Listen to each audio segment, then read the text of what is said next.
स्वाध्याय में आचार्य भगवान बहुत सुंदर बात बता रहे हैं। बोध करो स्वस्वरूप को। क्या कहा चलो भाई? बोध करो स्वस्वरूप को। आचार्य भगवान बता रहे हैं जिनको जीना हो वो मेरी बातों को ना सुने। रॉकी भाई क्या कह रहे? जिनको जीना हो उनको हमारी बातें नहीं सुनना चाहिए, क्योंकि आप जीवन जीने के लिए आए और हम लोग जीवन को समाप्त करने के लिए आए। क्या? जन्म जरा और मृत्यु, इसी के नाश के लिए तो अपन जल चढ़ाते हैं। तो आचार्य भगवान इसमें बता रहे जिनको जीना हो वो मेरी बातों को कभी ना सुने, और जिनको जीवन मरण से रहित होना है वो सुने। क्या कहा मैंने? जिनको जीवन जीना हो वो मेरी बातें धर्मचंद जी ना सुने, और जिनको जीवन और मरण से विश्वशाम सागर जी महाराज रहित होना है उनको हमारी बातें सुनना चाहिए। तत्वों की व्याख्या जीवन जीने के लिए नहीं है। तत्वों की जो व्याख्या है वो जीवन जीने के लिए नहीं है। ये तत्व जन्म मरण से रहित के लिए है। किसके लिए है?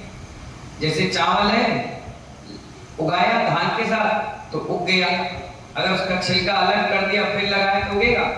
नहीं उगेगा, वो सड़ेगा। ऐसी मनुष्य पर्याय है। भगवान बनने के लिए मिली, शैतान बनने के लिए मिली, मनुष्य पर्याय मिली और आप ऐसे ही बीत गए तो थोड़ी ना कोई जीवन हुआ। तो जन्म मरण से क्या है? रहित करने के लिए ये जीवन मिला है। सब जीने की कला सिखाते हैं। आउट ऑफ लाइन क्या बोलते हैं? आउट ऑफ लिविंग है, जीवन जीने की कला। लेकिन जैन दर्शन मरने की भी कला सिखाता है। पर यहाँ तो जन्म और मरण से रहित होने की कला सिखाते हैं। कौन? हमारे साथ हमारे भगवान। हे मुमुक्षु, कब तक जियोगे? कब तक जियोगे? ध्रुव सत्य है कि मनुष्य पर्याय भोगों के लिए नहीं मिली। अरुण जी, किसके लिए मिली? भोगों के लिए मनुष्य पर्याय नहीं मिली है, भगवान बनने के लिए मिली। क्योंकि मुनि में ही मोक्ष है। अब मुनि बनेगा कौन? मनुष्य पर्याय में, उसमें भी स्त्री नहीं बनेगी। कौन बनेगा? नपुंसक नहीं बनेगा। कौन बनेगा? दिगंबर मुनि बनेगा, है ना? तो वे अज्ञानी जीव हैं जिनको सुंदर पुष्प दिया।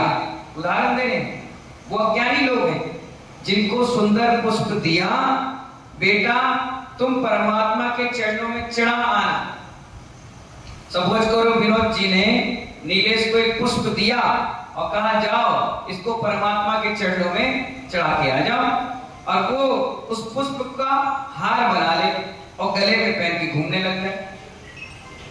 गले में पहनकर घूमने लग जाए तो आचार्य कहते हैं ऐसे ही मनुष्य पर्याय है। ये सुंदर पुष्प के रूप में मिला है। किसके रूप में मिला है? सुंदर पुष्प के रूप में मिला है। इस पुष्प को ज्ञानी चरित्र के परमात्मा की वेदी पे चढ़ा देगा तो तेरा भगवान आत्मा प्रकट हो जाएगा। तूने क्या किया?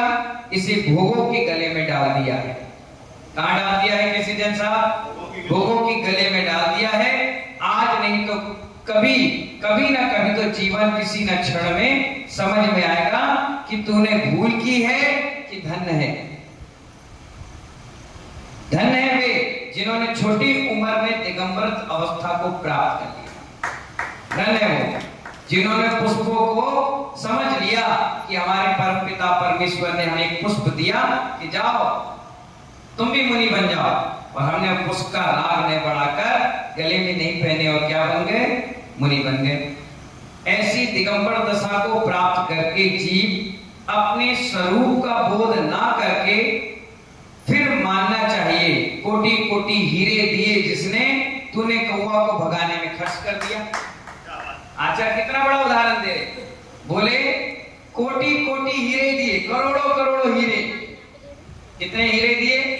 करोड़ों करोड़ों हीरे दिए। काहे के लिए? कि इसको तुम अपने पास रखो, अपनी व्यवस्था बनाओ, और तुमने उस हीरे को कोमलचंद जी क्या कर दिया? कौओं को भगाने के लिए फेंक दिया और खराब कर लिया। इसलिए तो आचार्य कहते हैं कि जन्म जन्म के पुण्य से, भव भव के पुरुषार्थ से दिगंबर अवस्था मिलती है। और किसी ने बचपन में दीक्षा ले ली तो समझो बड़ा बड़ा पुण्य कमा के आया, बड़ा भाग्य लेकर के आया था। इसलिए आचार्य कहते हैं कि अगर आपको पुष्प मंदिर के परमात्मा के चरणों में चढ़ाने के लिए मिला है तो वहीं चढ़ाएं, उस पुष्प के प्रति राग ना करें, क्योंकि शरीर तो क्षण भंगुर है। आज आपका है, कल किसी का हो जाए, कल किसी का, परसों किसी का हो जाए। आचार्य भगवान कहते हैं, हे समण, ये जिन मुद्रा अर्थ कमाने के लिए नहीं है। क्या? ये जिन मुद्रा अर्थ कमाने के लिए नहीं है। नंगे होकर बिना थैली डाले फिर भी भीख मांग रहे हो। कितनी बड़ी बात कह रहे हैं। ये दिगंबर मुनि भीख नहीं मांगते, अर्थ नहीं मांगते, ये किसी से बोलते भी नहीं, अपने आप में, अपनी आत्मा, अपने स्वरूप में लीन रहते हैं। वो भिखारी जो बाजार में घूमता है, वो थैली लेके घूमता है, कटोरा लेके घूमता है, और तुम ऐसे ही लोगों से मांग रहे हो, कर रहे हो। आचार्य कहते हैं, इनसे बड़ा भिखारी कौन है? वो नॉर्मल भिखारी है, तुम स्टैंडर्ड के भिखारी। उस भिखारी और इस भिखारी में क्या फर्क है?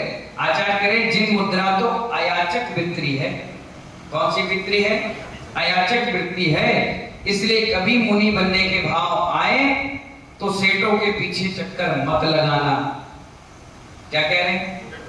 कभी मुनि बनने के भाव आए तो ये करोड़पति, रुपया पैसा, प्रॉपर्टी डीलर, बड़े बड़े आरतियों के पीछे चक्कर मत लगाना। पैसे के लिए अपने समय की कटौती मत करना। यह मार्ग जिन मार्ग है, उन मार्ग नहीं है। क्या कहा? जिन मार्ग है, उन मार्ग नहीं है। ये श्री और श्रीमती से दूर रखता है।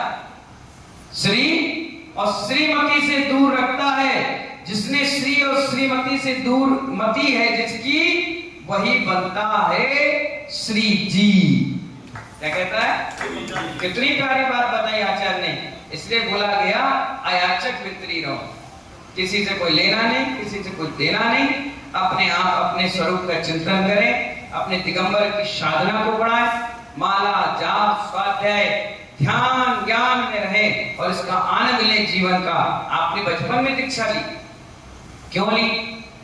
इसलिए ली कि ज्यादा समय भोग विलास में ना बीते। ब्रह्मचर्य है, अखंड है, बाल ब्रह्मचारी है, तो उसका फायदा उठाए। क्या? और साधना को बढ़ा।